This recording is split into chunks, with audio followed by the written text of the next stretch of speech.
حول ولا قوة إلا بالله العلي العظيم.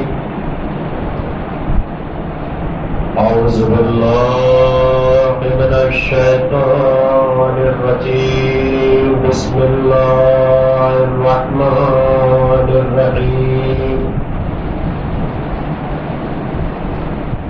الحمد لله الذي هدانا لهذا وما كنا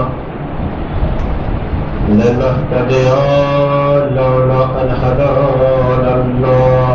لقد جاءت رسل ربنا بالحق ثم الصلاة والسلام على مولانا صاحب دعوة النبوية وسولة الحيدرية وعصمة الفاطمية وسليل الحسنية وشجاعة الحسينية وعبادة السجادية والمعاصر الباقية والقلوب الجعفرية والقلوب القاسمية وحجة الرزوية وجواد التقوية ونقابة النقوية وهيبة العسكرية وهيبة العافية.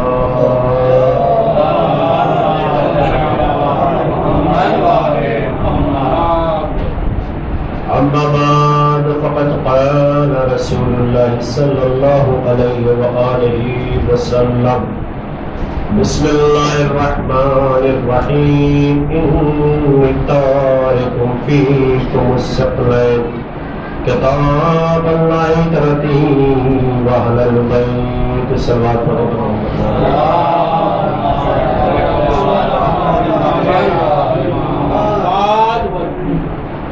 عزیزان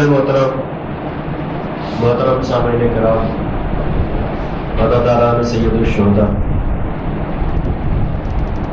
یقیناً مجلسوں کا سلسلہ شروع ہے، جاری ہے، اور ماشاءاللہ سے آپ بھی آتے ہیں اپنے ٹائم پہ. آج سے مجلس کا سلسلہ تو جاری ہے، لگاتار ہے، مجلسیں ہو رہی ہیں، لیکن آج سے جو مجلس ہے وہ دوسرے خمسہ مجالس کا دور شروع ہوا ہے. پہلے اس سے پہلے بھی خمسہ مجالس کا دور تھا، پھر آج سے دوسرے خمسہ مجالس کا دور ہے. مجلسیں تو نام حسین پہ ہو رہی ہیں اور انشاءاللہ ہوتی آئی ہیں، ہوتی رہیں گی اور آئندہ بھی ہوتی رہیں گی. صلوات پڑھے حضرت اعلیٰ.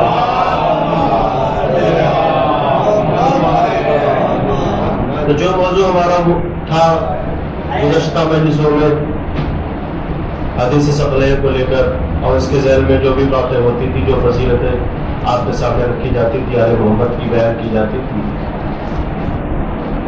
قول رسول ہے کہ انی تارک فیکم الثقلین کتاب اللہ قدرتی وأہل البیت ما ان تمسکتم بہما لن تضلوا بعدی. یعنی یقیناً ترجمہ ماشاءاللہ سے آپ کے ذہنوں میں آ گیا ہے کہ رسول اللہ ارشاد فرما رہے ہیں کہ میں تمہارے درمیان دو غرا قدر چیزیں چھوڑے جا رہا ہوں، ایک اللہ کی کتاب، دوسری میرے اہل بیت. ان سے جدا نہ ہونا یہ ایسے ہے کہ اگر تم ان سے متمسک رہو گے، کنیکٹ رہو گے، اور تب تک یہ تم کو وہاں تک لے کے جائیں گے جب تک حوض کوثر پہ نہ پہنچ جائے. یعنی حوض کوثر پہ ایک دوسرے سے آ کے مل نہ لیں. یہ ساری باتیں ہیں، لیکن کیونکہ اب مجلسوں کا سلسلہ ہے تو میں نے بھی یہی سوچا کہ اسی حدیث کو لے کے چلتے ہیں. تو 10 مجلسیں اسی کے ذیل میں انشاءاللہ ہو جائے گی، اور جو بھی فضیلت آل محمد ہے آپ کے سامنے رکھی جائے گی. صلوات پڑھیں حضرت آل محمد.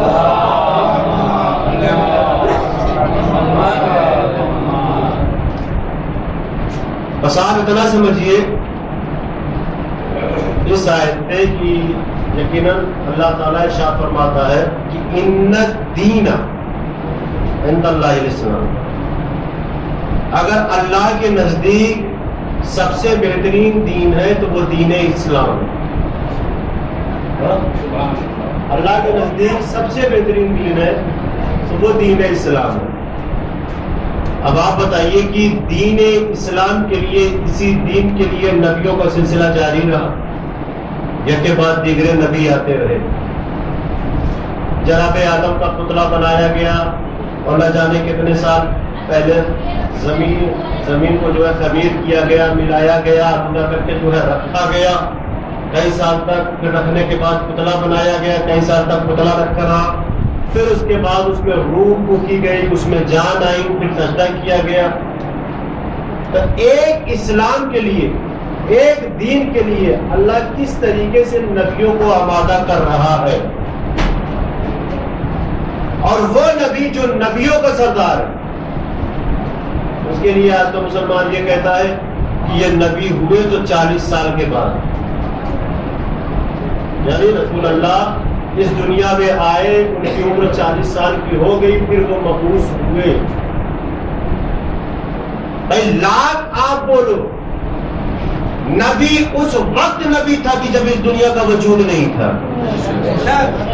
اور کر رہے ہیں آپ، مجھے پتا ہے کہ دھیرے دھیرے لوگ آئیں گے، لیکن جتنے ہیں اتنے لوگ، جتنے لوگ یہاں پہ بیٹھے ہوئے حاضری کا ثبوت دیں گے۔ نبی اس وقت نبی تھا جب یہ دنیا کا وجود نہیں تھا، بلکہ میں اس روایت کو پڑھوں کہ جس میں رسول اللہ خود ارشاد فرما رہے ہیں کہ میں اس وقت نبی تھا جب آدم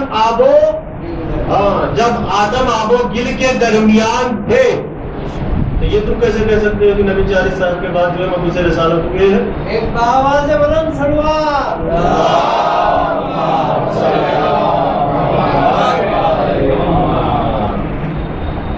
اللہ نے کہا کنتو کنزم مخفیہا، قرآن مجید میں ہے بھائی، جملہ ہے۔ دیکھیے پہلے دین کو سمجھیے، اسلام کو سمجھیے کہ کتنی اللہ نے جو ہے کوشش کی ہے نبیوں کو بھیجا ہے دین اسلام کے لیے، اور اپنے آپ کو پہچانوایا ہے۔ تو کیسے پہچانوایا ہے؟ پہلے کیا کہا؟ کنتو کنزم مخفیہا، میں ایک چھپا ہوا خزانہ تھا۔ یہ اللہ کہہ رہا ہے میں ایک چھپا ہوا خزانہ تھا، اور میں نے چاہا کہ میں پہچانا جاؤں،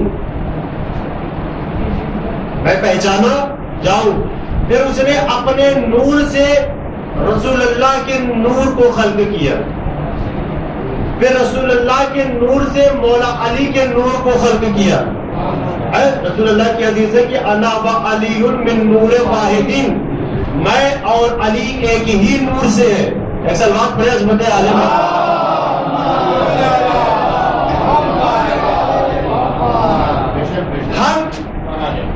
ہم کو شکریہ ادا کرنا چاہیے کہ ہم ایسے دین میں ہیں، ایسے مذہب میں ہیں کہ جہاں پر ہم کو ایسی شخصیات ملی ہے، آل محمد ملے ہیں، اتنا بڑا وسیلہ ہم کو ملا ہے کہ ہمارے پاس 14 وسیلے ہیں، کسی بھی وسیلے کے ذریعے سے اپنی حاجتوں کو پورا کر سکتے ہیں۔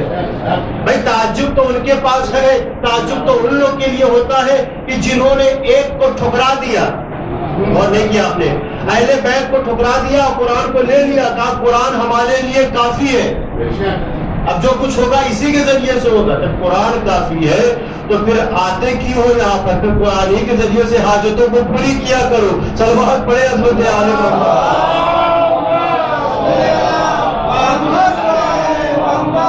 اب کبھی آپ نے غور کیا ہے یہ جو مجلس حسین میں تبرک بڑھتا ہے، میں اس بات کو بھی کمپلیٹ کرتا ہوں، تبرک بڑھتا ہے، اس کے لیے اپنی قوم کا بچہ، جوان، بوڑھا، جہاں تبرک پہنچتا ہے سب پہنچ جاتے ہیں۔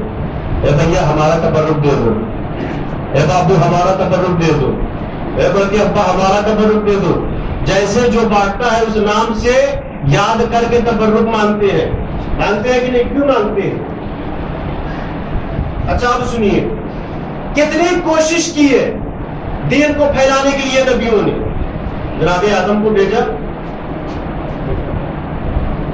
نوح کو بھیجا، ابراہیم کو بھیجا،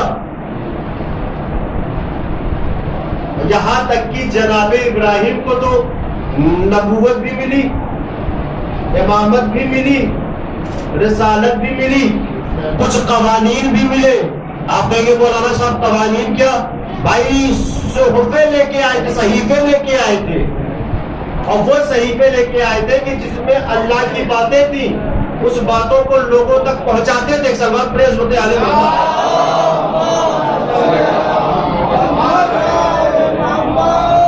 لیکن جب امامت ملی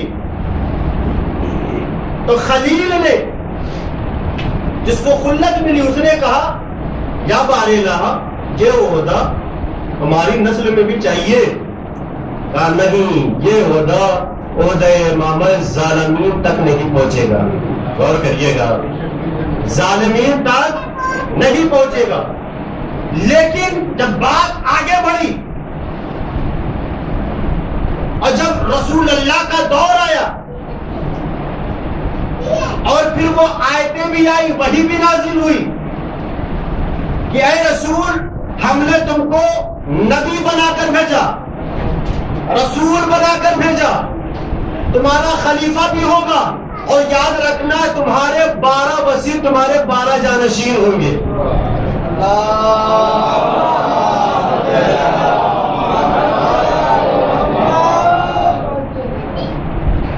پہچانوایا کس طریقے سے پہچانوایا؟ اچھا مثال کے ذریعے تو میں آگے، کیونکہ تھوڑا سا شاید یہ گفتگو جو ہے جوان بھائیوں کے لیے جو ہے ٹف ہو رہی ہے. ایک سوال پہ بتا رہے ہو.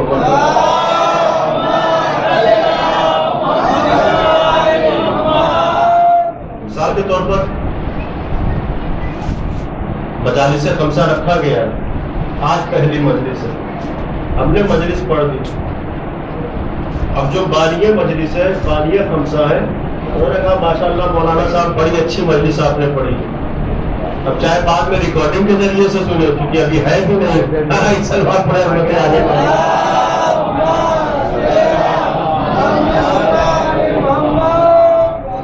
بہرحال خمسہ مراد مجلس سے مراد کہیں بھی مجلس ہو رہی ہے. اب ہم نے اتنی اچھی مجلس، چلے جو موجود ہے اسی کو بنا دیا جائے. منظر بھائی ماشاءاللہ مولانا صاحب آپ نے بڑی اچھی مجلس پڑھی ہے، لیجیے یہ ہماری طرف سے ایک جوڑا کپڑا آپ کے لیے. اتنی اچھی مجلس ہے، شکریہ ادا کیا، آگے چلے گئے. ہمارے ساتھ ہمارا بچہ بھی ہے، لیکن ہم نے ایک زبان بھی بچے کے لیے نہیں کہا. ذرا غور کریے گا، ایک زبان بھی بچے کے لیے نہیں کیا. دوسرے دن پھر آئے، پھر ہم نے اچھی مجلس پڑھی. مولانا صاحب آپ نے بہت اچھی مجلس پڑھی، لیجیے یہ ٹوپی آپ کے لیے.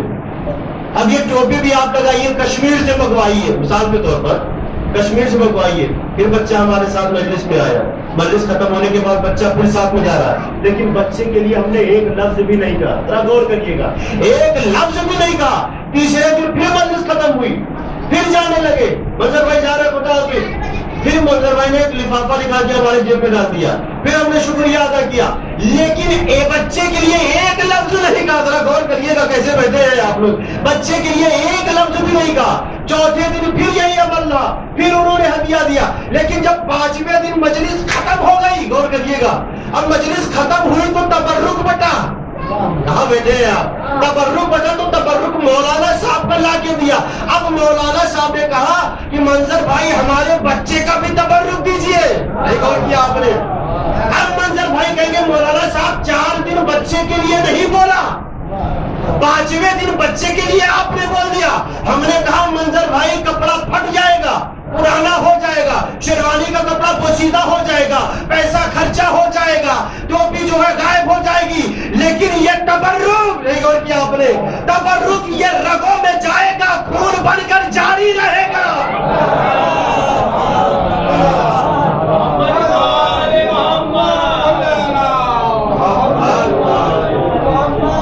اس لیے زور دیا یہ تبرک حسین ہے، اس کی عظمت ہے، یہ اپنے دین میں ہے، لہذا اس کو متبرک سمجھیے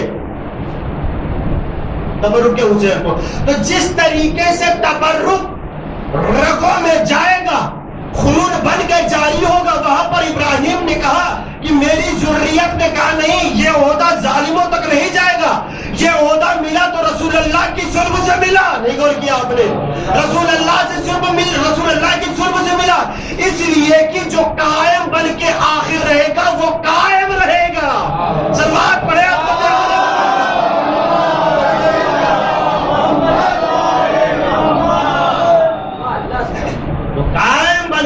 گا آخر میں، وہ قائم رہے گا. اور حبیب کبریا خاتم الانبیاء باواز بلند صلوات.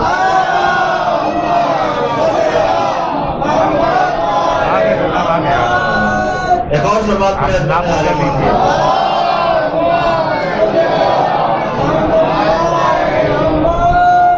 ہاں چلے ماشاءاللہ.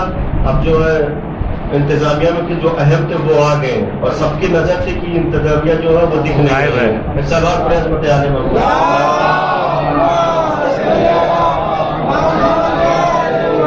تو غور کیا آپ نے کہ دین کے لیے اللہ نے کتنی کوشش کی. نبیوں کا ایک سلسلہ چلا 1,24,000 انبیاء تک.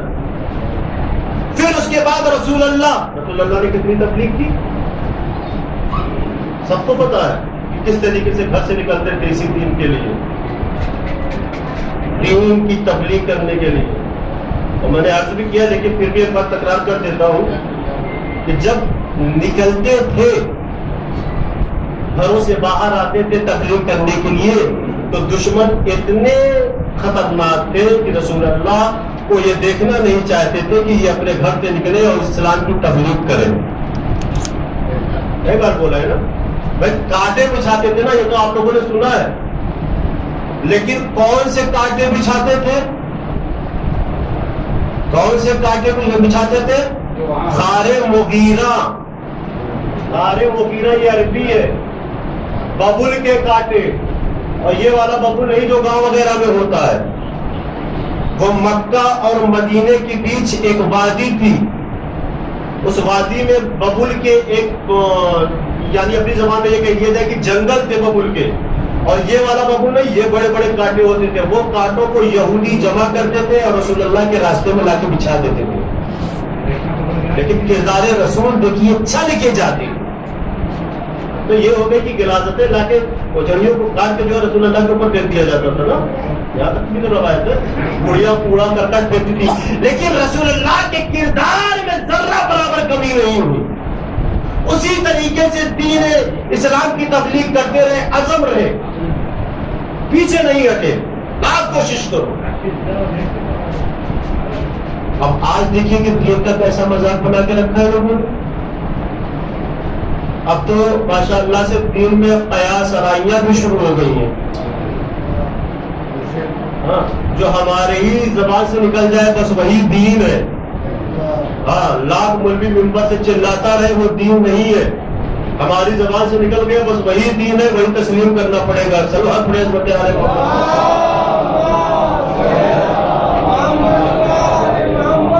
واقعہ میں آپ کی خدمت میں عرض کروں. ایک مسلمان مدینے کا شہر حمص جاتا ہے. شہر حمص، ہاں شہر حمص جاتا ہے. اب یہ ہم کو نہیں پتا کہ رسول اللہ کی جب زندگی تھی حیات تھے تب گیا ہے کہ بعد رسول گیا ہے، لیکن وہ جاتا ہے. بڑا معتبر واقعہ ہے مسلمان ایمان لایا ہے رسول اللہ پر. اب جب شہر حمص پہنچتا ہے، شہر حمص میں بھی مسلمان تھے، تو اذان کے وقت پہنچتا ہے نماز ظہر کے وقت. تو اس کے کان میں ایک آواز آتی ہے اذان کی. تو آواز کیا آتی ہے؟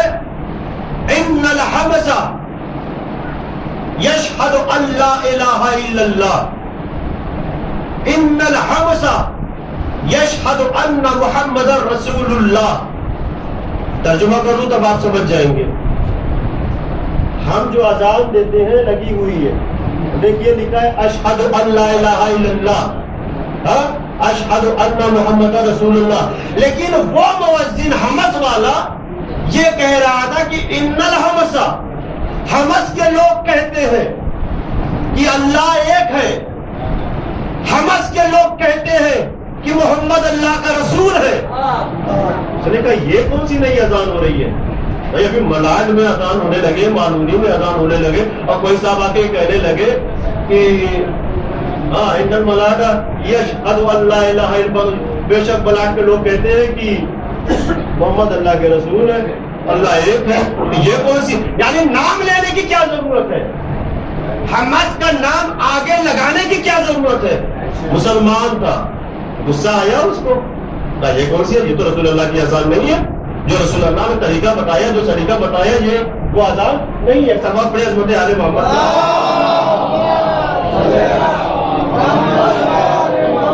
دیکھیے کس طریقے سے دین کا مذاق بنا رکھا تھا حمص میں۔ اور مسلمان نے جیسے ہی اذان سنی نا، مدینے سے گیا تھا، کہا اس کی شکایت مولوی صاحب سے کروں گا، میں اس کی شکایت مولانا صاحب سے کروں گا۔ اب جب مسجد میں پہنچا تب مولانا صاحب نماز شروع کر چکے تھے، لیکن ان کی نماز کا عالم یہ تھا کہ مصلی پر کھڑے تھے اور ایک ہی پیر پہ تھے، ایک پیر اپنا اٹھائے ہوئے تھے، یعنی ایک پیر پر نماز ہو رہی تھی۔ اس نے کہا یہ کون سا طریقہ ہے، یہ کون سا طریقہ ہے، یہ تو اسلام نہیں بتاتا ہے۔ اور غصے میں آیا، کہا تم مولانا صاحب کی شکایت قاضی صاحب سے کریں گے۔ اب جب قاضی صاحب کے پاس پہنچا تو کیا دیکھا کہ قاضی صاحب کے ایک ہاتھ میں قرآن ہے، ایک ہاتھ میں اور چسکی لے کے کہہ رہے ہیں قسم قرآن کی یہ شرابی ہی ہے۔ ارے باپ رے، یہ تو بڑا مذاق بنا کے رکھ دیا ہے۔ یہ حمص میں مسلمان اس طریقے سے رہتے ہیں۔ اب ان کی شکایت مفتی صاحب سے کریں گے، مفتی اعظم سے کریں گے جو پورے حمص کے مفتی ہے۔ اب جب وہاں گئے تو وہاں بھی معاملہ ایک دم بدلا ہوا تھا۔ کیا دیکھا کہ وہ نماز میت پڑھانے جا رہے تھے اور جو لوگ کاندھے پر میت کو لے کر جا رہے تھے وہ بیچارہ چلا چلا کے کہہ رہا تھا مفتی صاحب زندہ ہوں میں، مفتی صاحب زندہ ہوں میں، مفتی صاحب زندہ ہوں میں۔ اب مفتی صاحب نماز پڑھانے جا رہے تھے، اس نے کہا یہ کیا ہو گیا، روکا مفتی صاحب، کرے مفتی صاحب رکیے، اب اس سے آگے جانے کی گنجائش نہیں ہے، اب آخر میں رسول اللہ ہی ہے جو بتا سکتے ہیں کیا ہو رہا ہے۔ اے سلوات پڑھیں حضرت آل محمد۔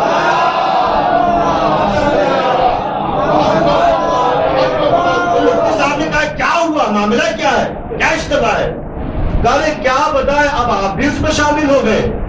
کہنا کیا چاہتے ہو؟ کہا جب میں حمص میں داخل ہوا تو میں نے سنا کہ مؤذن اذان دے رہا تھا کہ ان الحمص یشہد ان لا الہ الا اللہ، ان الحمص یشہد ان محمد رسول اللہ۔ حمص کے لوگ کہتے ہیں، یہ حمص لگانے کی کیا ضرورت ہے کہ حمص کے لوگ کہتے ہیں؟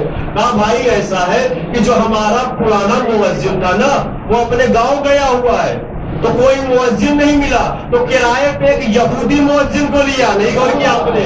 تم یہودی کا عقیدہ نہیں ہے، نہ وہ رسول اللہ کو مانتا ہے نہ رسول اللہ کی مانتا ہے، اس لیے اس کو کرائے پر لے کے آئے۔ تو وہ ان الحمصہ جو ہے لگا کے کہہ رہا تھا، تو اچھا ٹھیک ہے ان کا معاملہ تو سمجھ میں آیا، لیکن مولانا صاحب کا کیا معاملہ تھا؟ ایک ٹانگ پہ نماز پڑھا رہے تھے۔ کہا ایسا ہے کہ ان کی ایک ٹانگ نجیس تھی۔ کہاں بیٹھے ہیں آپ؟ کس طریقے سے دین کا آج بھی مذاق بنا کے رکھا ہے۔ کہا ان کی ایک ٹانگ نجیس تھی، اس لیے جو ٹانگ نجیس تھی انہوں نے اٹھا لیا اور اٹھا کے ایک ہی ٹانگ پہ نماز پڑھانے لگے۔ تو کہا نماز تو ہو ہی سکتی ہے نا، چاہے ایک ٹانگ پہ پڑھو چاہے دوسری ٹانگ پہ پڑھو۔ یہ مفتی صاحب کہہ رہے تھے۔ کہا اچھا ٹھیک ہے یہ بتائیے قاضی صاحب کا کیا معاملہ تھا؟ کہا قاضی صاحب کے سامنے ایک شخص کو گرفتار کر کے لایا گیا کیونکہ وہ پیے ہوئے تھا۔ تو کہا کہ وہ اس نے جھوٹ بول دیا کہ نہیں قاضی صاحب میں نے نہیں پیا ہے۔ تو سب نے کہا کہ یہ پیا، دیکھیے اس کے ہاتھ میں ثبوت بھی ہے۔ تو قاضی صاحب نے سب کو بتانے کے لیے قرآن ہاتھ میں لے کے ایک گھونٹ پی کے بیداری کے ساتھ ایک گھونٹ پی کے اور قرآن کی قسم کھا کے کہہ رہے یہ شرابی ہی تو ہے۔ کہا اچھا چلیے وہ تینوں کا معاملہ چھوڑیے، غور کیا آپ نے، تینوں کو ہٹائیے، تینوں کا معاملہ چھوڑیے، اب آپ کا یہ کیا معاملہ ہے؟ کہا کیا دیکھا تم نے؟ کہا ارے وہ تو چلا چلا کے کہہ رہا میں زندہ ہوں، میں زندہ ہوں، میں زندہ ہوں۔ کہا تم ٹھیک کہہ رہے ہو، وہ چلا چلا کے کہہ رہا ہے میں زندہ ہوں، میں زندہ ہوں، میں زندہ ہوں، لیکن یہ جو 50 آدمی ساتھ میں جا رہے ہیں انہوں نے گواہی دی کہ وہ مر گیا ہے۔ اب یہ بتاؤ اکیلے اس کی سنے یا 50 آدمیوں کی سنے؟ سلوات پڑھے حضرت آل محمد۔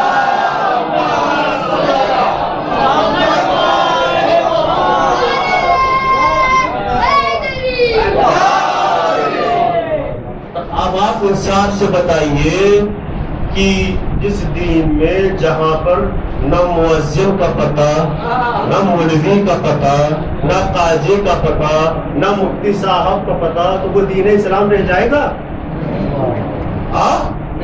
اسے دین اسلام رہ جائے گا؟ فوراً اس مسلمان نے مدینے کا رخ کیا اور رسول اللہ کو گواہ بنا کے اللہ کی طرف یعنی آسمان کی طرف رک کر کے کہتا ہے کہ بارے اللہ مجھے ایسے لوگوں سے دور رکھنا کہ جو دین میں قیاس آرائیاں کر رہے ہیں. سلوات پڑھیں اس کو.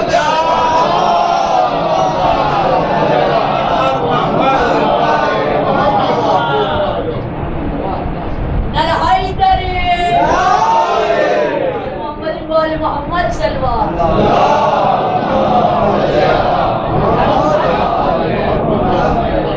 تو دین قیاس آرائی کا نام نہیں ہے اور رسول کے کردار کا نام ہے دین اسلام.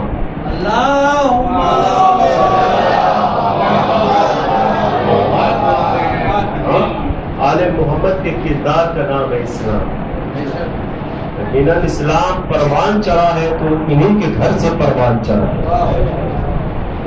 انہوں نے اسلام کی حفاظت کی. محافظ اسلام تو یہ ہے, وہ تھوڑی نہ ہے کہ جو طرح طرح کی اذانیں دے رہے تھے, طرح طرح کی نمازیں پڑھا رہے تھے نا. اصل دین کے محافظ تو یہ کہ جنہوں نے دین بچا کے ہم تک پہنچایا ہے, اپنے چاہنے والوں کو دیا ہے. یہ ہماری ذمہ داری ہے کہ ہم اس دین کو کس طریقے سے آگے لے کے چلتے ہیں. چھٹے امام جعفر صادق علیہ السلام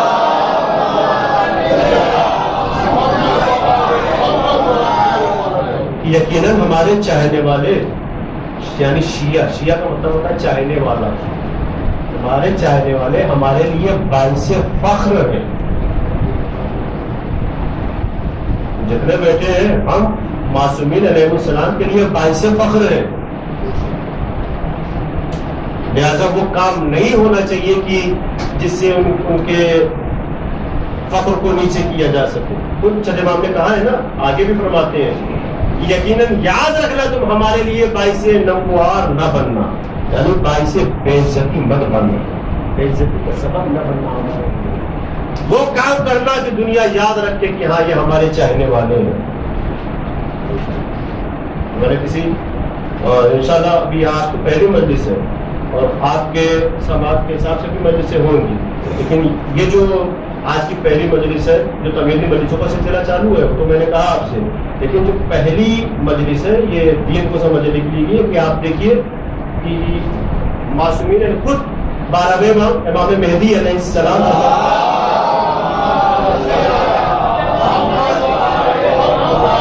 آج کتنی کثرت سے دعائیں ہو رہی ہیں, اجل علی ظہورک اجل علی ظہورک اجل علی ظہورک. معرفت امام کے ساتھ یہ دعا پڑھی جاتی ہے یا بنا معرفت کے پڑھی جاتی ہے؟ اب 12ویں امام ارشاد فرماتے ہیں کہ یقیناً اگر ہمارے چاہنے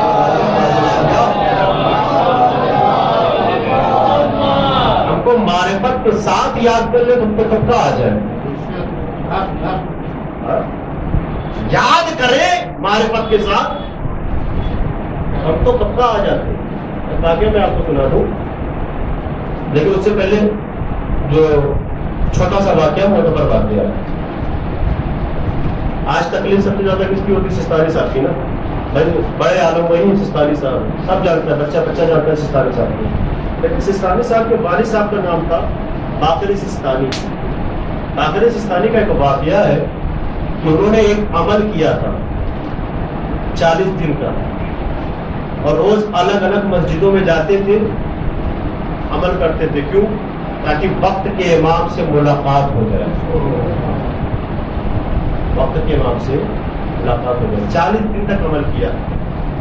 جب 40ویں دن عراق میں نجف اشرف میں ایک مسجد میں بیٹھ کے عمل کر رہے تھے, اور یقیناً عمل ختم ہو گیا تھا, یعنی عبادت ختم پہ تھی کہ آیت اللہ باقر سستانی نے یعنی سستانی صاحب کے والد صاحب نے محسوس کیا کہ مسجد کے قریب سے کوئی نورانی شکل والا انسان گزرا.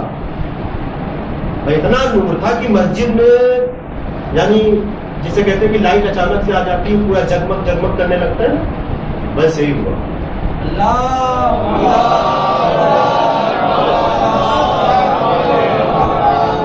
باقر سستانی نے محسوس کیا کہ یہ کون ہو سکتا ہے جو اس طریقے سے مسجد کے دروازے کے سامنے سے گزرا. ظاہر سی بات ہے کہ پورے نجف اشرف میں کوئی ایسی ہستی نہیں ہے کہ جس کے چہرے سے اس طریقے سے نور جھلکتا ہو, اور چہرہ انہوں نے غور سے دیکھا بھی نہیں, بس نور کو محسوس کیا. تو پیچھے پیچھے گئے اپنی عبادت کو ختم کر کے, اور اس نور کے پیچھے پیچھے گئے جہاں جہاں وہ نور گیا. انہوں نے غور کیا کہ نجف اشرف میں ایک گھر کے اندر وہ نور داخل ہوگا, تو یہ بھی اجازت لے کے گھر کے اندر داخل ہو گئے. تو کیا دیکھتے ہیں کہ گھر کے لوگ محو فضا ہیں, گریہ ازاری کر رہے ہیں. پتا چلا کہ وہاں پر اس گھر میں ایک عورت رہتی تھی جس کا انتقال ہو گیا, جس کا انتقال ہو گیا. تو پتا چلا کہ مولا اس کے انتقال پر وہاں پر آئے تھے. باقر سستانی بھی وہاں پر آ کے بیٹھ گئے. باقر سستانی نے سلام کیا, مولا نے جواب بھی دیا, اور اس کے بعد جب جانے لگے نا تو باقر سستانی نے سوچا کہ مل لیں, وہاں ملاقات کر لیں, کچھ باتیں کچھ لیں. تو جاتے جاتے آخری بات نے یہ کہا, یا باقر اگر تم چاہتے ہو کہ ہم تم سے ملنے کے لیے آئے نا تو اپنے کردار کو اس عورت کے کردار جیسا بنا لو, پھر تمہارا امام تم سے خود ملنے آ جائے گا. سلمان پڑھے عظمت آل محمد.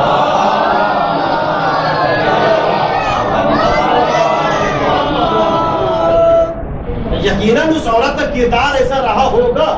اب یہ حدیث میں رسول اللہ کی حدیث میں کہ جب کوئی مرد مومن یا مومنہ اس دنیا سے جاتا ہے تو امام آتے ہیں اور اس کے تشریح جنازہ میں شرکت کرتے ہیں. لفظ مومن کی شرط ہے. لیکن اگر کوئی باعمل عالم اس دنیا سے جاتا ہے تو امام اپنا امامہ اتار کے اس کے تشریح جنازہ میں شرکت کرنے کے لیے آتے ہیں. اب وہ آتے سنیے, اکثر معاف پڑے عظمت عالم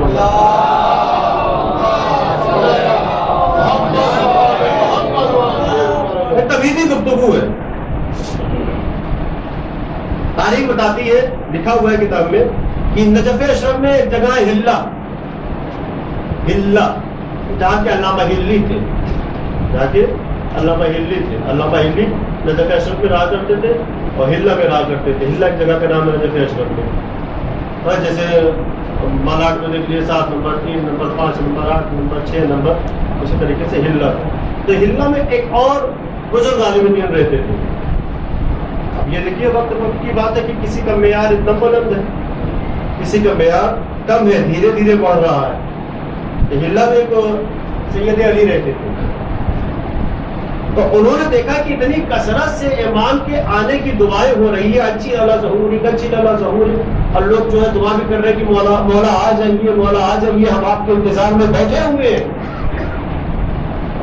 انہوں نے بھی غور کیا کہ چونکہ اس وقت نجف اشرف میں جو ہے چاہنے والوں پر جانشیوں پر ظلم و ستم بھی بہت ہو رہا تھا. آپ آ جائیے. سید علی نے بھی دعا کی کہ مولا آپ آ جائیے. آپ کے چاہنے والے ہلا میں دیکھیں کتنے ہیں جو آپ کے آنے کی دعا کرتے ہیں. آپ کیوں نہیں آ رہے مولا, آئیے تشریف لائیے. لکھا ہے کہ کسی دن سید علی سے 12ویں امام کی ملاقات ہو گئی اور کہا کہ تم نے ہم کو یاد کیا, اور تم کہہ رہے تھے کہ چاہنے والے ہیں, چاہنے والے ہیں. ہاں تشریف لائیے مولا, ہم لوگ لبیک کہتے ہیں آپ کے آنے پر. لیکن اس سے پہلے میرا ایک کام کرنا پڑے گا. کیا کام کرنا پڑے گا؟ کہا کہ تمہارے قریب میں, تمہارے پڑوسی میں جہاں پہ وہ چاہنے والے ہیں جو عزم بھرتے ہیں, جو دعا کرتے ہیں ہمارے لیے, انہیں کے پڑوس میں ایک کسائی رہتا ہے. اس کسائی کے گھر پہ لوگوں کو بلا لو, میں بھی آؤں گا اور تم بھی آنا. اچھا وہ کسائی تھا, اس کو بھی جو ہے بتا کے رکھ دیا گیا تھا. کسائی چھت پہ تھا اور اس کو یہ بتایا گیا کہ 3 بکریاں لے کر آنا چھت پہ. 3 بکریاں چھت پہ لا کے باندھ دینا.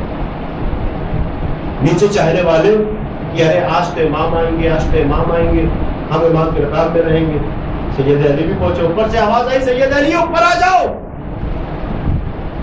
جیسے ہی یہ وقت کے عالم دین تھے, ہم نے کہا نا کہ معرفت دھیرے دھیرے سب کی ہوتی ہے. بھائی جو ابوذر و سلمان آئے تھے ایک ہی دن میں نہیں 9ویں 10ویں درجے پر پہنچ گئے تھے. سالہ رسول اللہ کے ساتھ تھے, مولا علی کے ساتھ تھے, تب ان کے ایمان میں اضافہ ہوا ہے. وہ بھی ابھی بات آئے گی, میں آپ کے سامنے عرض کروں گا. پہنچ گئے اوپر عالم دین, مولا نے حکم دیا قصاب کو ایک بکری کو ذبح کر دو. سب قصاب کے شہر میں کھڑے ہوئے ہیں, بکری کو ذبح کیا گیا. بکری کا جو خون ہے وہ پائپ کے ذریعے سے ہوتا ہوا شہر میں آیا, لیکن کسی کو نہیں بتایا کہ اوپر بکریاں بھی ہیں. کسی کو نہیں بتایا کہ اوپر بکریاں بھی ہیں. اب جب خون نکلا تو سب پریشان ہوئے, یہ کیا معاملہ ہے, یہ کیا معاملہ ہے. پھر تھوڑی دیر کے بعد آواز آئی کہ ایک صاحب کو اور بھیجا جائے. جب دوسرے گئے نا تو پھر مولا نے حکم دیا کہ ایک اور ذبح کرو. اور جب اس دوسری والی بکری کا خون آیا نا تو پہلے سب کو یقین ہو گیا, سب کو. ہاں اکثر بات بڑے ہوتے آ جائے.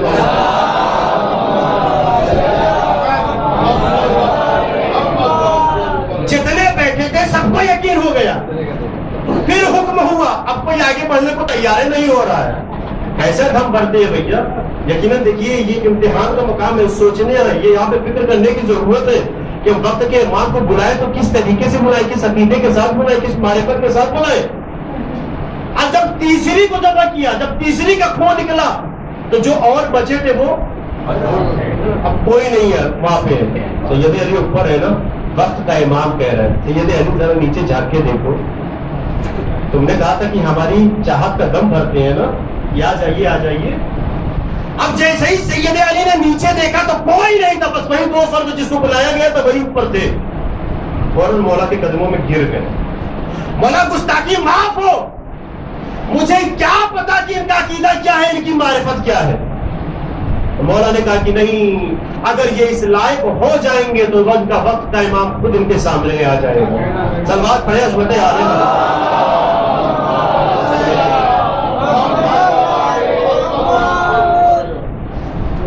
عزیزان محترم, بار بار میں بولتا ہوں کہ معرفت میں اضافہ کریے. مجلس امام حسین کے ذریعے سے, اپنی عبادتوں کے ذریعے سے, اور آل محمد کے ذریعے سے اپنی معرفتوں میں اضافہ کریے. اور مطلب اب وہ بات آ گئی ہے کہ سلمان فارسی, ابوذر غفاری, کہاں سے یہ لوگ آئے تھے. سلمان فارسی کا تو سب کو پتا تھا کہ ماں باپ کو چھوڑ کے آئے تھے, رسول اللہ کی محبت میں, رسول اللہ کے دیار میں آ گئے تھے. پھر وہ سلمان کا معیار دیکھیے کہ 10ویں درجے پر فائز ہو گئے.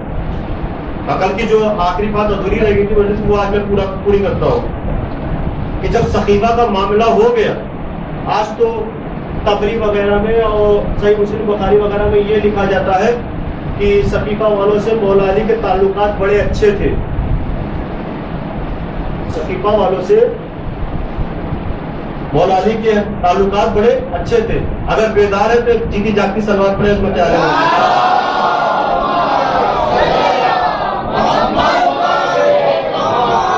بیداری کے ساتھ سنیے گا, اب یہاں سے سنیے بیدار ہو کے.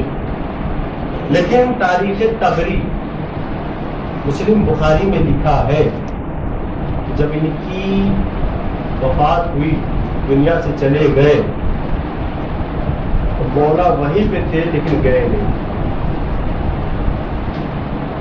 نماز جنازہ ان کی کس نے پڑھائی؟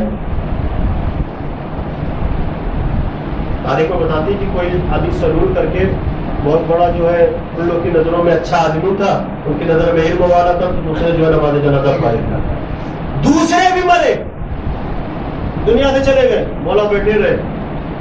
وہاں سے مسلمان کہتا ہے کہ تعلقات اچھے تھے. بھائی ظاہری تعلقات اچھے تھے, بلاتے تھے, کہیں پھنستے تھے تو مشکل کشا کو یاد کرتے تھے, مشکل کشا چلے جاتے تھے. اور پھر ان کی نماز جنازہ کس نے پڑھائی؟ طلحہ نے پڑھائی ہے. اس نے طلحہ نے. اور جب تیسرے گئے ہیں تو تیسرے کی تو معاملہ ایک دم الٹا پلٹا تھا کہ 3 دن تک میت ان کی رکھی ہی رہی, کوئی آگے ہی نہیں بڑھا. تو جب جو نماز جنازہ ان کی ہوئی ہے تو زبیر نے پڑھائی ہے. اچھا زبیر پھر وہاں سے اپنے لیے بھی لگ گیا تھا کہ چلو نماز جنازہ پڑھا دیں گے تو تھوڑا سا لوگوں کی نظر میں آ جائیں گے کہ ہاں اگلا جو خلیفہ رسول زبیر بن جائے گا. سب اپنے اپنے میں لگے ہوئے تھے. لیکن سلمان کا معیار دیکھیے, سلمان کہاں ہے؟ مدائن میں ہے بھائی, مدائن کے حاکم بن کے گئے، مولا نے حاکم بنا کے بھیجا، لیکن سلمان نے کہا تھا کہ جب میں مر جاؤں گا، جب میرے جسم سے روح نکل جائے گی تو یاد رکھنا کوئی میرے جسم کو ہاتھ نہ لگانا۔ لوگوں نے کہا کیوں؟ کہا اس لیے کہ میرے غسل و کفن کا اہتمام وصی رسول کرے گا۔ تو لوگوں نے کہا وہ تو مدینے میں ہے، کہا وہی آئیں گے اور باعجاز امامت پہنچے بھی۔ اب سنیے یہاں سے، ایک بہت بڑے رائٹر مسلمانوں کو جن کا نام سبت ابن جوزی ہے، وہ ایک دن یہ بیان فرما رہے تھے، یہی جو میں نے ریپیٹ کیا کہ سقیفہ والوں کے تعلقات مولا علی سے بڑے اچھے تھے، تو وہاں سے ایک مومنہ گزری، ایک چاہنے والی گزری، وہاں بیداری کے ساتھ سنیے گا، ایک چاہنے والی گزری، جیسے ہی اس نے سنا رک گئی، کہا میرے ایک سوال کا جواب دے دو۔ کہا کیا سوال ہے تمہارا؟ کہا یہ بتاؤ کہ خلیفہ، تیسرے خلیفہ مرے پڑے رہے 3 دن تک اور ان کی نماز جنازہ زبیر نے پڑھائی، لیکن علی وہیں پر تھے، نہیں گئے۔ ہاں کہا لیکن جب سلمان کا انتقال ہوا علی مدینے میں تھے، مدائن پہنچ گئے غسل کفن دینے کے لیے۔ کہا کہنا کیا چاہتی ہو؟ کہا ارے آپ ایک کو تیسرا خلیفہ سمجھ رہے ہیں، نہیں غور کیا آپ نے، ایک کو چوتھا خلیفہ سمجھ رہے ہیں، یعنی ان کو تیسرا سمجھ رہے ہیں، علی کو چوتھا سمجھ رہے ہیں، تو وہ مر گئے، علی بیٹھے رہے، تو دونوں میں سے کوئی ایک غلط ضرور تھا۔ ارے کہاں بیٹھے ہیں بھائی؟ دونوں میں سے کوئی ایک غلط ضرور تھا کہ جس کی وجہ سے کوئی گیا نہیں وہاں پہ۔ تو وہ سمجھ گیا کہ یہ کوئی معمولی عورت نہیں ہے، فوراً اس نے ٹاپک کو چینج کیا اور اس کے بعد کہا کہ اگر تو گھر سے باہر آئی ہے اپنی مرضی سے تو تجھ پر اللہ کی لعنت ہو، اور اگر تو اپنے گھر کی اجازت سے آئی ہے تو تیرے شوہر پر اللہ کی لعنت ہو۔ جیسے ہی اس نے سنا، اس نے کہا یہ بتاؤ ٹھیک ہے میرے اوپر اللہ کی لعنت ہے، تو اس کے بارے میں کیا خیال ہے جو مدینے سے نکل کر بصرہ پہنچ گئی اور جنگ جمل بھی ہو گئی؟ اب یہ بتاؤ اس کے اوپر کس کی لعنت ہے، اللہ کی لعنت ہے یا رسول اللہ کی لعنت ہے؟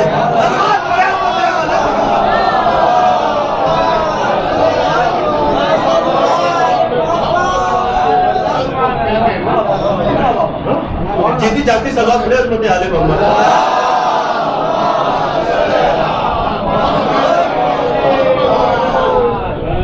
بتاؤ پھر اس کے بارے میں کیا خیال؟ میرا معاملہ ٹھیک ہے، میں سمجھوں گا اللہ جو بھی میں لعنت بھیجے، رحمت بھیجے، نعمت بھیجے، لیکن پھر اس کے بارے میں ذرا بتا دیجئے، تھوڑا سا کچھ تو بتا دیجئے جو بیٹھے ہوئے یہ بھی سن لیں کہ وہ کس کی اجازت سے آئی تھی گھر کے باہر۔ اگر کوئی تھا تو اجازت شرط تھی کہ نہیں شرط تھی؟ ہاں اجازت شرط تھی کہ نہیں شرط تھی؟ اب چاہے وہ خلیفہ بلا فصل مولائے متقیان علی ابن ابی طالب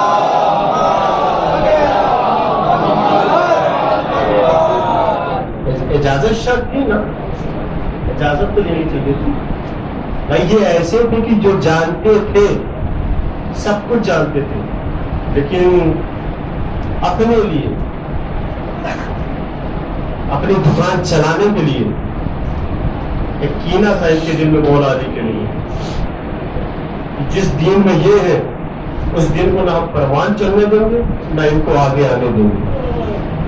بھائی وہ آپ نے بہت سے لوگوں سے سنا کہ جب رسول اللہ زندہ تھے تو ان کی ایک حدیث کو بڑا لوگوں نے زور سے لیا کہ علی کے چہرے کی طرف دیکھنا عبادت ہے، علی کے چہرے کی طرف دیکھنا عبادت ہے، علی کے چہرے کی طرف دیکھنا عبادت ہے۔ تو خود انہیں کا کہنا ہے صحیح مسلم میں کہ رسول اللہ بیٹھے ہوئے تھے، علی ابن ابی طالب بھی بیٹھے ہوئے تھے، میرے پاپا بھی بیٹھے ہوئے تھے، اسی اسنا میں بھی پہنچ گیا۔ کون پہنچ گئی؟ ام المومنین، مسلمانوں کی، ہاں وہ بھی پہنچ گئی۔ تو انہوں نے دیکھا کہ میرے بابا جان علی کے چہرے کی طرف بغور دیکھ رہے تھے، بغور دیکھے چلے جا رہے تھے، نظر ہی نہیں ہٹا رہے تھے۔ ہاں بابا جان یہ کیا معاملہ ہے آپ کا؟ کہا بیٹی تم نے سنا نہیں؟ کہا کیا؟ کہا رسول اللہ کی حدیث ہے جو علی کے چہرے کی طرف دیکھے، سلمان پڑھے حضرت آل محمد۔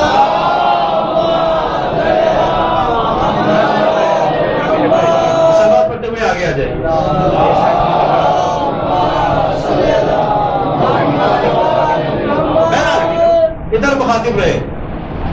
کہا دیکھیں تم نے سنا نہیں ہے, قول رسول ہے, حدیث رسول ہے, رسول اللہ یہاں پہ بیٹھے ہیں. کہا کیا؟ کہا انہوں نے کہا ہے کہ علی کے چہرے کی طرف دیکھنا عبادت. تو لہٰذا میں علی کے چہرے کو دیکھ رہا ہوں اور عبادت کر رہا ہوں.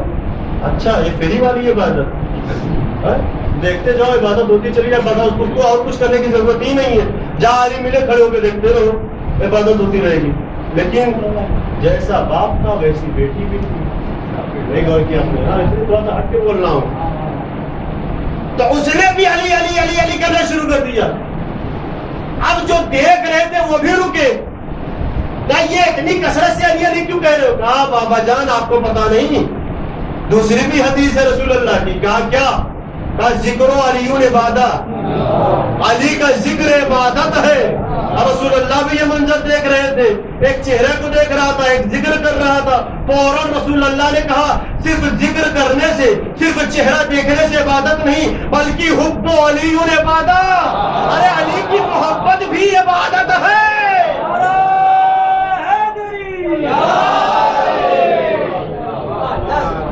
ہاں صرف چہرہ دیکھنے سے, ذکر کرنے سے عبادت نہیں, بلکہ ان کی محبت اپنے دل میں اتارو. جب ان کی محبت دل میں اترے گی تب وہ عبادت ہوگی. ورنہ پھر بے حب اہل بیت عبادت حرام ہے. صلوات پڑھیں حضرت علی پر.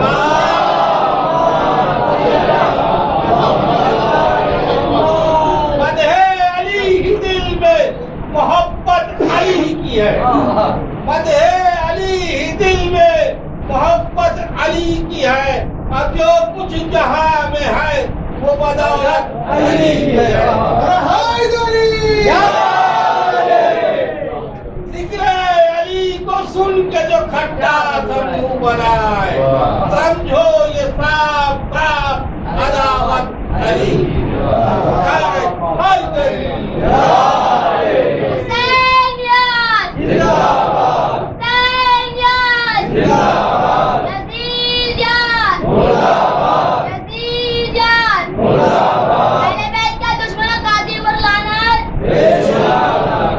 بابا جب نعرہ سلوات.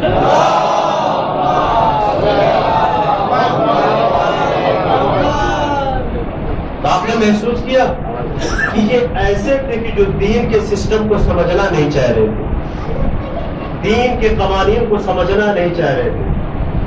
جو قوانین دین کے آل محمد بتا رہے تھے اس کو سمجھنے کی کوشش نہیں کر رہے تھے. بس کیا اس کو اپنی زبان میں بولتے ہیں شارٹ کٹ راستہ, وہ اپنانے کی زیادہ کوشش کرتے تھے. کیا رسول اللہ نے کہا بات رسول بلا دیا گیا, اور اس کے بعد تو پھر یاد ہی نہیں کیا. ہاں لیکن وہاں پہ تاریخ گواہ ہے کہ کچھ ایسے بھی صحابی تھے, کچھ ایسے بھی شخصیتیں تھیں کہ جنہوں نے بعد وفات رسول, بعد شہادت رسول مولا علی کا ساتھ دیا. آپ وصی رسول ہیں, آپ جانشین رسول ہیں, ہم آپ کی نصرت سے پیچھے نہیں ہٹیں گے. جس دین کو رسول اللہ نے اپنے ہاتھوں سے سینچا ہے, پروان چڑھایا ہے, آپ آگے بڑھیے, ہم آپ کے ساتھ ہیں. آپ نے کہا نا کہ یہ جناب ابوذر اور جناب سلمان یہ تو اکیلے ہی کافی تھے لوگوں کے لیے. جب رسی کا پندہ مولا کے گلے میں پڑا ہے, انصاف سے بتائیے, صحابہ کرام تھے وہاں پہ, سب کو تلوار نکالنا چاہیے تھا کہ نہیں نکالنا چاہیے تھا؟ ابھی یہاں سے آپ ایمان کا اندازہ کریے کہ کس طریقے سے ایمان کے 9ویں 10ویں درجے پر فائز ہوئے. جناب ابوذر کا ہاتھ تو تلوار کے دستے تک آ گیا تھا. یہ کیسے ہو سکتا ہے کہ حجت خدا کو, ہمارے امام کو, ہمارے رہبر کو ہمارے سامنے گلے میں رسی کا پتہ ڈال کے جو ہے باہر کھینچا جائے؟ اب کوشش یہ تھی کہ علی کا ہاتھ جو ہے کاغذ سے, دستاویز سے لگا دو اور پورے مدینے میں شور کر دو کہ علی نے بیعت کر دی. لیکن تاریخ بتاتی ہے کہ ید اللہ کو جنبش بھی نہیں دے پائے, حرکت بھی نہیں دے پائے مولا کے ہاتھوں کو کہ وہ دستاویز سے لگا دیتے. جناب ابوذر نے تلوار نکال لی تھی, لیکن جناب سلمان فارسی نے دستے پر ہاتھ رکھ کے چھوڑ دیا. بعد میں سلمان سے لوگوں نے پوچھا سلمان تم نے دستے پر ہاتھ رکھ کے تلوار کے دستے پر ہاتھ رکھ کے چھوڑ کیوں دیا؟ کہا سنو وہاں پر ہمارا تلوار نکالنا بھیجا تھا تاکہ کہا اس وقت اگر سب سے بڑا بہادر کوئی تھا تو وہ علی تھے اور اگر علی چاہتے تو ان کو نست و نابود کر دیتے لیکن کوئی مسئلہ تھی کہ جو علی خاموش تھے اس لیے میں نے بھی تلوار نہیں نکالی۔ یہ ایک ایمان ہے، یہ معرفت ہے، اس کو کہتے ہیں معرفت آل محمد۔ سب بات پڑھے عظمت آل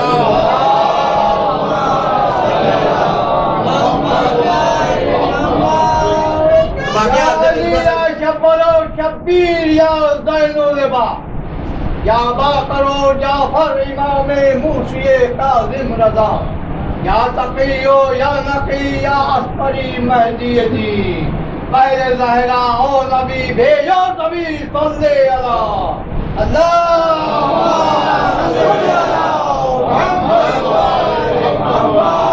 واقعہ عرضہ کی ضرورت ہے کہ جب ان کی حکومت تھی خلافت تھی تو مولا اپنے کام کو بخوبی انجام دیتے تھے۔ بھائی خلافت تمہاری ہے، تم چلا رہے ہو، تم ذمہ دار ہو، لیکن جس چیز کا میں ذمہ دار ہوں اپنی ذمہ داری نبھاؤں گا۔ جو یہ ہمارے سامنے نیا چہرہ بیٹھا ہوا ہے اس کے لیے میں عرض کر رہا ہوں، اور جو پرانے ہیں اسے معذرت چاہتا ہوں لیکن وہ بھی معرفت میں اضافہ کریں۔ ان کی یہ کوشش تھی، یہ چبھن ہوتی تھی ان کو کہ یہ علی روز رات میں جاتے کہاں ہیں، علی روز رات میں جاتے کہاں ہیں؟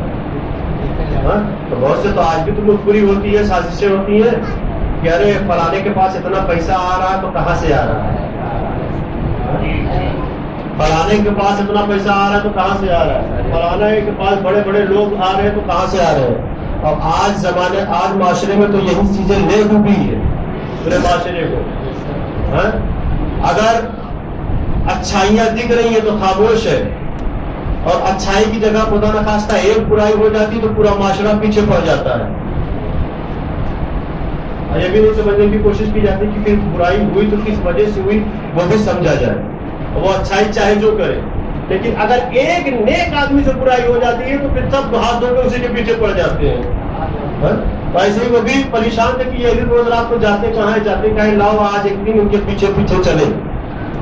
مولا نکلے رات کو، بھائی رات کو کیا غریبوں میں جاتے تھے، مسکینوں میں جاتے تھے، یتیموں میں جاتے تھے، بیواؤں میں جاتے تھے، رزق دے کے آتے تھے، کھانا دے کے آتے تھے، روٹی دے کے آتے تھے،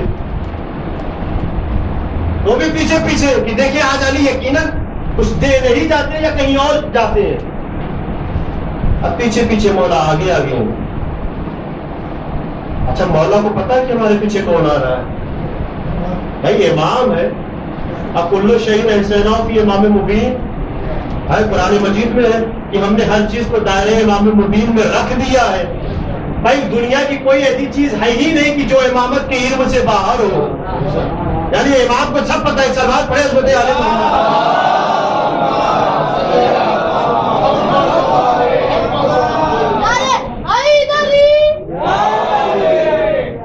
کے ساتھ سنیے گا، مولا کو پتہ ہے کہ ہمارے پیچھے کون آ رہا ہے۔ مدینے کی گلی ہے، مدینے کی تاریخ ہی ہے، رات ہے، ایک جگہ سے ایک موڑ آتا ہے، ایک منزل آتی ہے، مولا ادھر سے مڑ جاتے ہیں۔ اب جیسے ہی مڑ جاتے ہیں اب مولا جا کے وہاں پہ کھڑے ہو جاتے ہیں۔ سلوات پڑھے عظمت آل محمد۔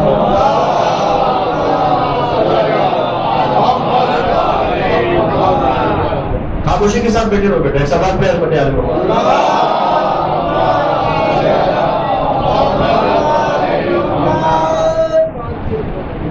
سلوات پڑھے عظمت آل محمد۔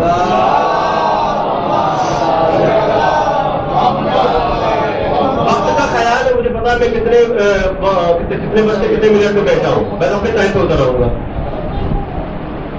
پیچھے پیچھے ہے، مولا رک گئے۔ اچھا یہ سمجھے کہ شاید علی آگے نکل گئے۔ اب جیسے ہی یہ موڑ پہ پہنچے تو کیا دیکھا کہ علی سامنے کھڑے۔ ارے آپ یہاں پہ کھڑے؟ مولا نے کہا مجھے پتا تو میرے پیچھے کیوں آ رہا ہے۔ کہا نہیں بس یوں ہی نکلا تھا چہل قدمی کے لیے۔ کہا چہل قدمی کے لیے تو اور تاریخی رات میں آئے، غور نہیں کیا آپ نے؟ رات کی تاریخی میں تو چہل قدمی، وہاں دن کے اجالے میں بھاگتے تھے، یہاں رات کی تاریخی تھی۔ کہا بتاؤ کس لیے ہے؟ کہا نہیں بس یہ دیکھنا چاہ رہے تھے کہ آپ جاتے کہاں ہیں. کہا اچھا آنکھ بند کر, آنکھ بند کر. اب جیسے اس نے آنکھ بند کی, مولانا نے کہا آنکھ کھولو. اب جیسے ہی کھولا تو ایک نئی دنیا, نہ وہ مدینہ, نہ مدینے کی گلی, نہ مدینے کی تاریخی رات, وہ دن کا اجالا, سورج پورے شباب پر. اور پریشان, یہ کہاں علی نے بھیج دیا؟ کتاب مدینہ الماجد میں جو واقعہ لکھا ہوا, یہ علی نے کہاں بھیج دیا؟ اچھا ہم اور آپ سمجھتے ہیں کہ اس دنیا میں ہم چل پھر رہے ہیں, کھا پی رہے ہیں, اٹھ بیٹھ رہے ہیں, اللہ کی عبادت کر رہے ہیں, بس یہی دنیا ہے. کتاب معتبر حالات انبیاء میں ہمارے آپ کے پانچویں امام امام محمد باقر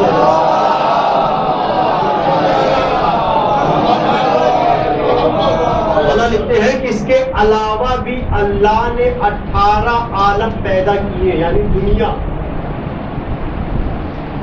صرف یہی ایک نہیں ہے, اس کے علاوہ بھی ہے کہ نہ جانے کیسی کیسی مخلوق خدا رہے. ویسی ایک مخلوق خدا وہاں پہ بھی رہتی تھی جہاں پہ اس کو مولا نے بھیج دیا. اب پریشان یہ کہاں؟ اچھا یہ عجیب سسٹم ہو گیا کہ وہاں پہ کھا پی کے نکلے تھے چہل قدمی کے لیے, جیسے انہوں نے اپنی زبان سے بولا. اور جب وہاں پہ پہنچے تو بھوک کا بھی احساس ہو رہا ہے, بھوک بھی لگی ہوئی ہے. وہ پریشان, اب کرے تو کیا کرے؟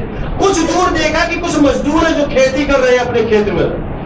اور قریب پہنچے, بتا بھیا کچھ کھانے پینے کو دے دو, کچھ کھانے پینے کو دے دو. لیکن وہ توجہ ہی نہیں کر رہے اس کی طرف, ان کی طرف توجہ ہی نہیں کر رہے ہیں. بہت اس نے سوال کیا ہے کچھ کھانے پینے کو دے دو نہیں تو مر جاؤں گا میں, بھوکا مر جاؤں گا, پیسہ مر جاؤں گا. ایک بار کی ان لوگوں میں سے کسی ایک نے کہا ایسا ہے نہ ہم کسی سے مانگتے ہیں نہ کسی کو دیتے ہیں, ہم خود محنت کرتے ہیں اور ہم کو پھل ملتا ہے, ہم کھا لیتے ہیں. کرنا کیا پڑے گا؟ کہا آؤ ہمارے ساتھ محنت کرو, مزدوری کرو اور اپنا پھل کھاؤ. اچھا ٹھیک ہے. تو وہ لوگ ایک بیج جو ہے زمین کے حوالے کرتے تھے, پودا نکل آتا تھا اور اس میں پھل بھی لگ جاتے تھے, کھا بھی لیتے تھے. اور وہ اپنی آنکھوں سے دیکھ رہا ہے سب کچھ کہ یہ کیسی دنیا ہے بھیا کہ زمین کے حوالے بیج کرتے ہیں, تھوڑی دیر میں پودا بھی نکل آتا ہے, اتنا بڑا پودا ہو جاتا ہے, پھل بھی لگ جاتے ہیں اور کھا بھی رہے ہیں لوگ. تو کہا کچھ بیج ہم کو بھی دے دو.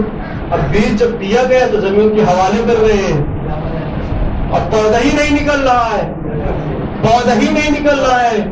آج کے زمانے میں لوگ بڑے بڑے بابا کے پاس جاتے ہیں, مولانا کو چھوڑ کے بابا کے پاس جاتے ہیں, مولا کو چھوڑ کے بابا کے پاس جاتے ہیں, دیکھو کیا آپ نے قرآن کو چھوڑ کے بابا کے پاس جاتے ہیں, اور بابا ان کو ایسا ٹہلا دیتا ہے کہ پھر وہ ٹہل ہی جاتے ہیں جب تک کوئی ان کو ہدایت کرنے والا راستہ دکھانے والا نہ مل جائے.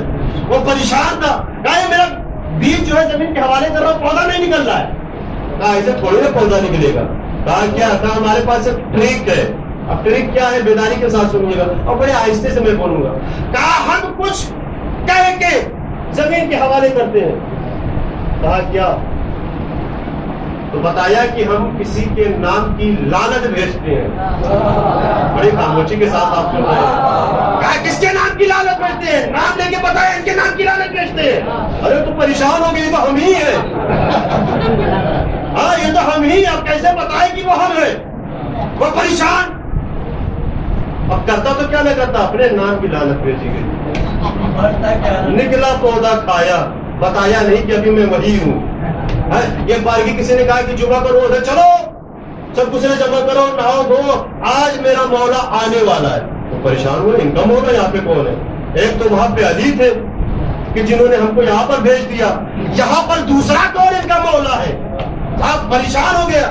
اچھا یہ بھی پوچھا, مسجد میں بیٹھا تھا کہ سب بیٹھے ہوئے تھے اپنے مولا کے استقبال کے لیے اور انتظار کر رہے تھے. ایک بار کی پھر کسی نے کہا کہ ہمارا مولا, ہمارا بادشاہ آ گیا. اب جیسے ہی کسی نے کہا بادشاہ آ گیا تو جتنے بیٹھے تھے سب مسجد کے باہر, سب مسجد کے باہر.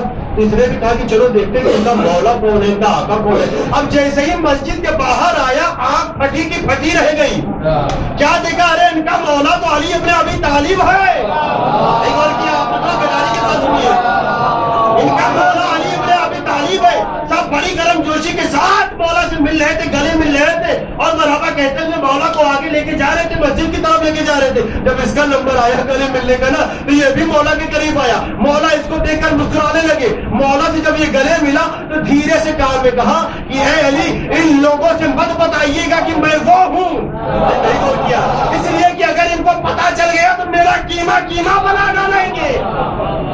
مولا نے کہا کیا چاہتا ہے؟ کہا جہاں سے آیا تھا وہی بھیج دیجئے. جہاں سے آیا تھا وہی بھیج دیجئے. کہا اپنی آنکھ کو بند کرو. اب جیسے ہی آنکھ کو بند کیا کہا کھولو. اب جیسے ہی کھولا تو وہی مدینے کی گلی تھی, وہی تاریخی رات تھی. شاعر بھی کیا خوب شعر کہتا, علی کے نام پہ تقیہ کیا نہ کیا. آپ بھی آ گئے سنیے, علی کے نام پہ تقیہ کیا نہ کیا. پھر کیا ہے ایسے شخص کا, جیا نہ جیا. اور ابھی بھی وقت ہے مولائیوں میں آ جاؤ. ابھی بھی وقت ہے مولائیوں میں آ جاؤ, ورنہ پھر حیات نے موقع دیا.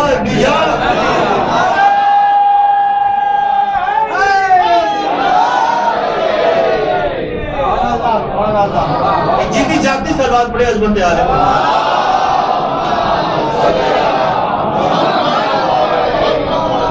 بس ختم, میرا وقت پورا ہو گیا.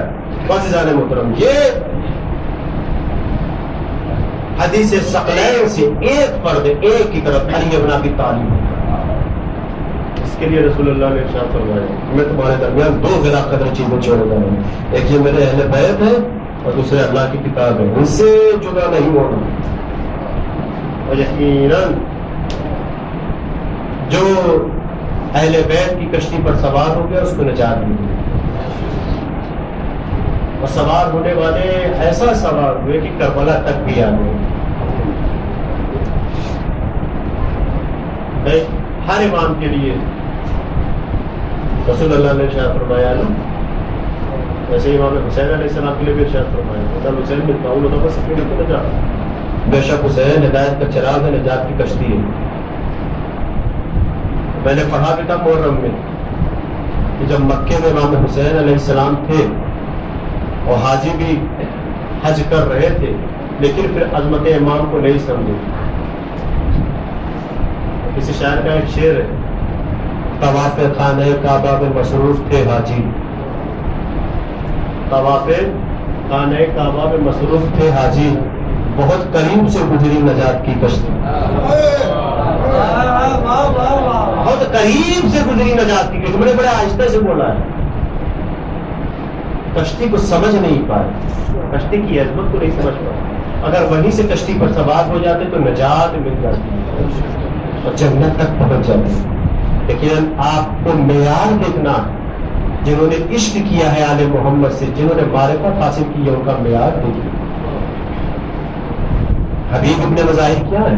ایک رجل فقیہ کے نام سے امام حسین علیہ السلام یاد کر رہے ہیں. اے حبیب کربلا آ جاؤ,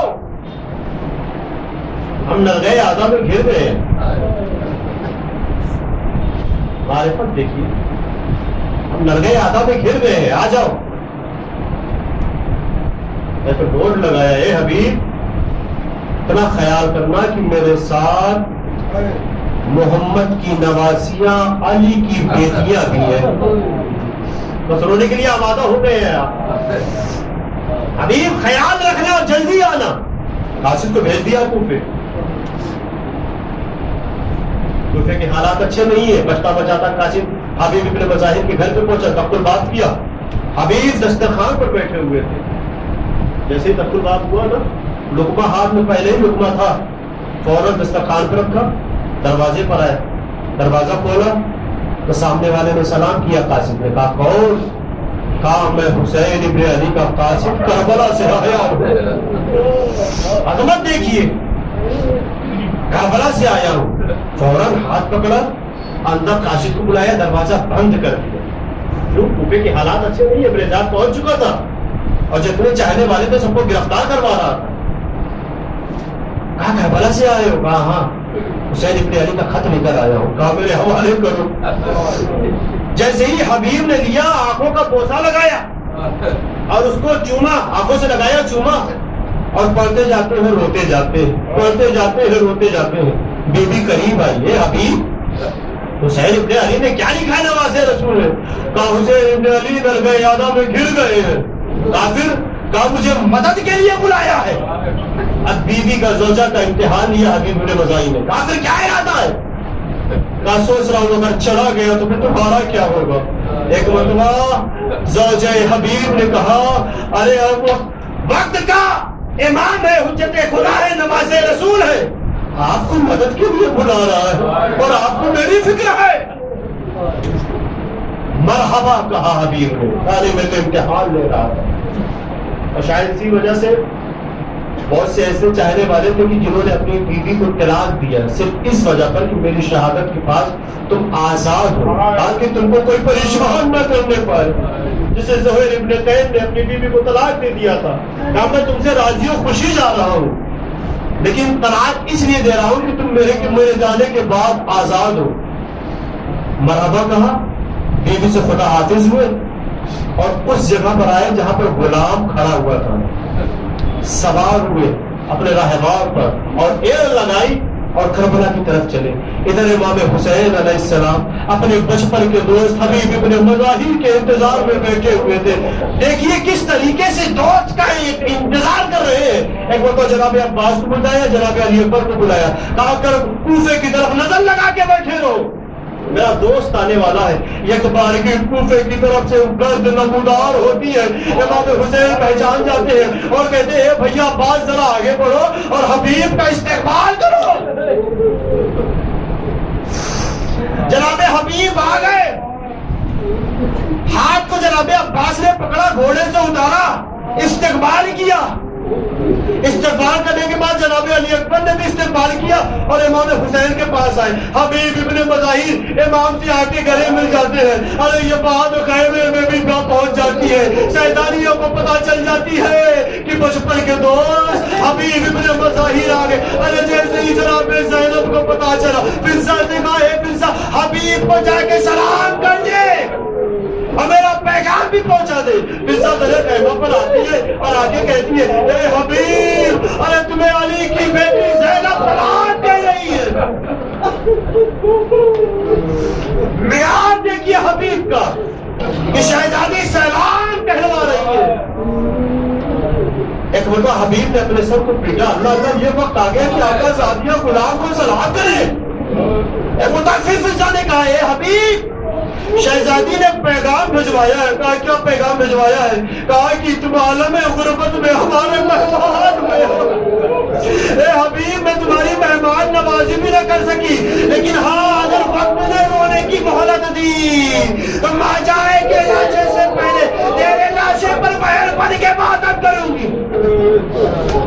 سن لیا بس آخر جملہ سنیے. 11 محرم کو جب یہ اسیر کر لیا گیا قافلہ نا تو کوفے کے بازار میں پہنچا ہے. سارے شہداء کے سر نیزے پر بلند ہے. حبیب ابن مظاہر کے سر بھی نیزے پر ہے. تاریخ بتاتی ہے کہ حبیب ابن مظاہر کا ایک بچہ تھا جس کو قاسم کے نام سے جانا جاتا تھا, یعنی قاسم ابن حبیب. وہ آتا ہے اس جگہ پر تو کیا دیکھتا ہے کہ ہائے میرے بابا کا سر نیزے پر بلند ہے. برداشت نہ ہوا. 11 سال کا بچہ ہے, 11 سال کا جوان ہے.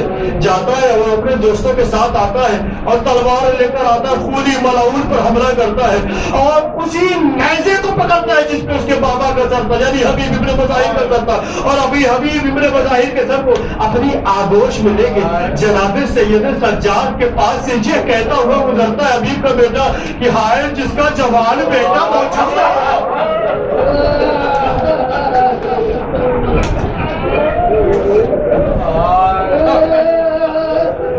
بے کسی دیکھیے جناب سید سجاد کی.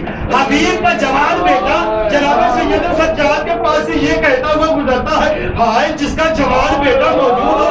یہ کیسے ہو سکتا ہے کہ اس کے بابا کا سر نیزے پر بلند کر دیا جائے. ارے ایک بابا جیسے جناب سید سجاد نے یہ سنا بابا کے سر کی طرف مخاطب ہوئے, اے بابا, ارے آپ نے سنا حبیب کا بیٹا اپنے پاپا کے سر کو حفاظت کے ساتھ لے کے گیا لیکن ہائے سید سجاد اتنا مجبور ہے, ہاتھوں میں ہتھکڑیاں, پیروں میں بیڑیاں, گلے میں واردات.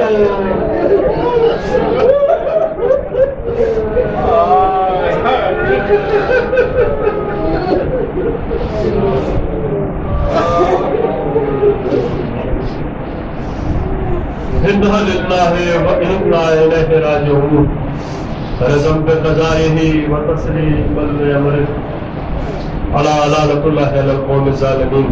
بارے لاغر کہ محمد والے محمد چھوٹی سی عبادت کو قبول فرما، ہمارے گناہ کبیرہ و صغیرہ کو معاف فرما، جو پریشان حال ان کی پریشانیوں کو دور فرما، جو مقروض ہے ان کے قرض کو ادا فرما، جو بیمار ان کو شفائے کاملہ و عاجلہ عطا فرما، بارے لاغر کہ محمد والے محمد جو بے اولاد ہیں جناب علی اصغر علیہ السلام کا واسطہ کہ ان کو اولاد نرینہ عطا فرما، بارے لاغر کہ محمد والے محمد جہاں جہاں شیعہ ادر قرار ان کی جان و مال و عزت و آبرو کی حفاظت فرما، روضہ مقدسات کی حفاظت فرما، مراضع کرام کا سایہ ہمارے سروں پر محفوظ فرما، منتقم خون حسین حضرت حجت علیہ السلام کی تقدیر و تعظیم فرما، ہم ان کے آباء و صاحب و شمار فرما، ماتم حسین۔ اللهم صل على محمد وآل محمد